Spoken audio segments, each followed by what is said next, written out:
Welcome to the North State Breakdown with Benjamin Nguyen. Today I'd like to discuss Kevin Crye's first day as chair and his looming recall election. On December 5th, 2023, in a vote by 3-2 by Supervisors Patrick Jones, Chris Kellstrom, and Kevin Crye, voted to make the District 1 Supervisor Crye chair of the board for the calendar year of 2024. The position of chair runs the meetings and is able to place items on the agenda for consideration, so the position is extremely important for conducting county business. During Crye's first day as chair, January 9th, 2024, one of the items that Crye put on the agenda was to suspend impact fees for new building projects. During board discussion, in a bombshell statement, Crye says that he knew that he would be chair. I've worked on this for pretty much close to 6 months, and I wish this could have been. I could have talked to everybody up here 3 months ago when I knew I was going to be chair. I knew. When called out on this, Crye lashes out. And I just have one last question. How did you know you were going to be chair 3 months ago? What's that? How did you know you were going to be chair 3 months ago? The reason why I knew I was going to vote for one person and one person only, so in my mind, there was no other way, because there was no way I was following you. A moment later, Crye apologizes for that outburst. Okay, and Supervisor Garland, I apologize. Like I apologize. But the truth is, like I wasn't going to do anything else. I just want to get the work done. The revelation that District 1 Supervisor Crye may have had prior knowledge of the outcome of a vote 3 months in advance, allegedly through collusion with the other supervisors, raises concerns of a potential violation of the Brown Act. The Brown Act, enacted in California, ensures transparency and openness in the decision-making process of the legislative bodies. By having advanced knowledge of the vote, Crye may have participated in closed-door discussions or decision-making outside the public view, undermining the principles of open governance. Such actions, if proven true, is a violation of the Brown Act's provisions, which aim to prevent undisclosed discussions among elected officials that could influence public decisions. This situation underscores the importance of upholding the principles of transparency and accountability within the democratic process. In fact, District 2 candidate Suzanne Barrymore alleges exactly this in a cease and desist letter sent to the county shortly after the meeting. The vote regarding suspending impact fees is not without its own controversy. Last year, District 4 Supervisor and then Chair Patrick Jones recently successfully changed land zoning in Millville for a gun range that he's been trying to build for the last 13 years. Suspending impact fees would save him nearly $20,000 or more. Despite this conflict of interest, Jones did not recuse himself from the vote. I'll take a moment to talk a little bit more about what the impact fees are for. In the late 2000s, a study was conducted to estimate just how much the population would grow within the following years. The impact fee was an estimate that was designed to collect revenue for public programs that would be needed due to the potential rapid expansion of the population. A rapid expansion that never happened. Crye's take on the impact fees is that removing them would spur growth with building new properties in the county.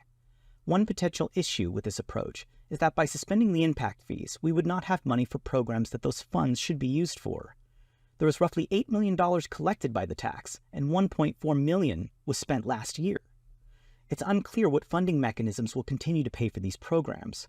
Without the impact fees, it would have to come directly out of the general fund, which isn't a long-term solution. This could end in more programs being shuttered by the county. It would seem that a proper solution to this issue would be to reevaluate the impact fees and potentially reduce them based on the current projection of the population. Chair Crye is currently undergoing a recall, the second recall in recent history. In 2022, the then District 2 Supervisor Leonard Modi was recalled with 56% of the vote. The reason I bring this up is because Leonard Modi was voted 3-2 to be chair just weeks before that election. What is clear to see from the board meeting video that despite detractors, the audience was much more forgiving of Kevin Crye than they were of Leonard Modi. In fact, it was alleged that Supervisor Les Baugh was overheard telling constituents during a break to keep going in regards to antagonizing the board chair at the time, Leonard Modi, in order to get footage of him losing control of the meeting. This effort was ultimately successful, despite proponents of the Modi recall not following meeting protocols. Soon after that meeting, a propaganda video shows Modi's reaction to the ill-behaved crowd with misleading edits that don't show the reasons behind his actions. Proponents of the recall for Kevin Crye received 4,929 valid signatures, A minimum of 4,151 is needed to initiate a recall election, which essentially means Crye will need to campaign all over again to save his position for the upcoming election in March. Crye recently went to a 4-day event called America Fest, hosted by far-right organization Turning Point. A video produced by the Stop Newsom No on Recall PAC appeared on Crye's campaign Facebook page on Sunday, January 14th. Interestingly, Crye goes out of his way to state the entire trip was paid for by himself. Crye was also interviewed by OAN news anchor Alicia Summers, where both Summers and Crye misrepresented the recall as a partisan effort. Shasta County. They're on a mission to recall one of their representatives, Republican Kevin Crye, and they've gathered enough signatures to put it to a vote this spring. Imagine this.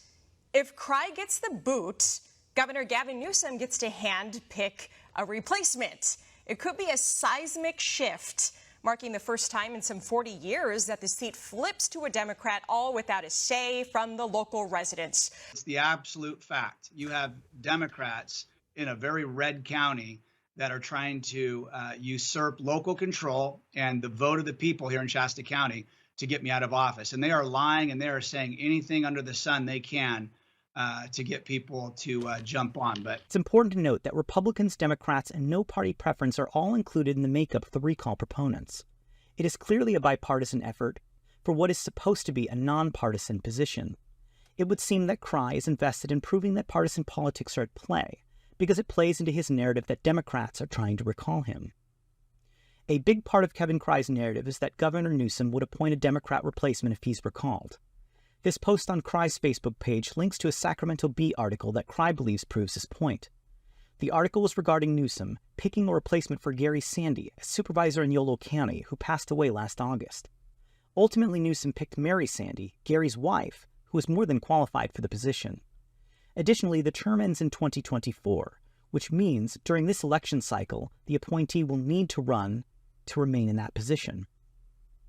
Also, since the seat was vacated due to the incumbent passing away, and Crye is currently in the process of being recalled, it's unclear how these two situations are related, other than to prove Newsom is capable of making appointments. As a reminder for those not following these events, proponents of the recall have sent a letter to Governor Newsom asking that he not fill the position and allow people to vote on the replacement. Lastly, I'd like to speak about the political action committees involved with funding Kevin Crye's bid to remain in office. In December 2023, a whopping $117,000 was contributed to the Stop Newsom No on Crye recall PAC from the Water Users Committee PAC. What's concerning is that both of these PACs list Linda Kent as their treasurer. Linda Kent is Mark Kent's sister, and the Kents are known for setting up entities for extremist candidates, and will generally list either Mark or Linda as treasurer on their 410 Statement of Organization form.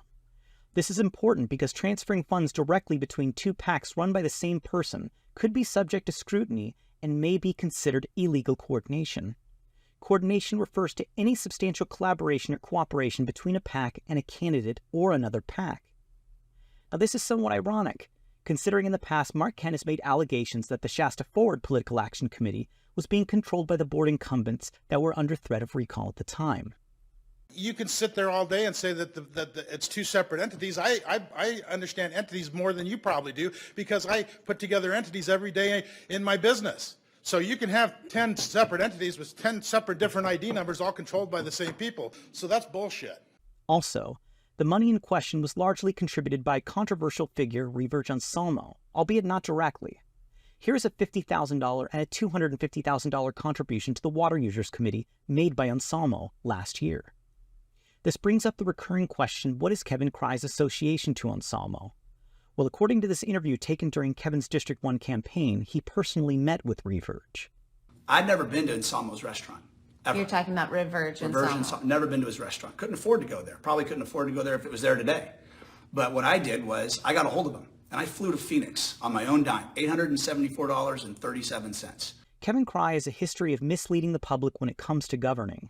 Last year, he used county funds to meet with controversial election denier Mike Lindell, whom Crye was actually texting during a county meeting. He also pretended not to know an acquaintance at a town hall, effectively misleading the public. And now, most recently, has been instrumental in hiring a new county council who has a personal relationship to one of Crye's employees. Crye did not announce this prior to the vote, nor did he recuse himself. Crye appears to be surrounded by a number of small scandals, many of which is why community members have decided to recall him in the first place. I encourage our viewers to vote this March and have your voice heard. If you'd like to know more about the recall efforts, please visit recallkevincrye.org. And that's the breakdown.